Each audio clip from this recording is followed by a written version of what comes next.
পেটে সিজারের কাঁটা নিয়ে কীভাবে আমি সারাদিন এত কাজ করে বেড়াই, কীভাবে আমি এত হেঁটে ছুটে কলের জল আনা থেকে শুরু করে ঘর মোছা, দোতলার ওপরে বালতি বালতি জল তোলা, কীভাবে আমি এত কাজ করতে পারি সেটাই সকলে জিজ্ঞাসা করে।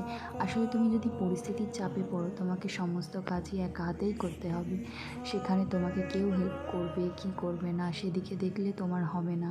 সেই ভেবে যে তুমি বসে থাকবে যে কেউ আমাকে হেল্প করবে, কেউ এসে আমার কাজটা করে দিয়ে যাবে, আমি তার জন্যে কাজটা ফেলে রাখবো, এরকম বলতে আমার কেউই নেই। তো তার জন্য আমার সিজারের কাঁটা নিয়েও হাজারো কষ্ট হলেও, কোমরে হাজারো ব্যথা নিয়েও কাউকে বলতে পারি না যে আমার আজ কষ্ট হচ্ছে, আমার ভাগের কাজটা তুমি করে দাও।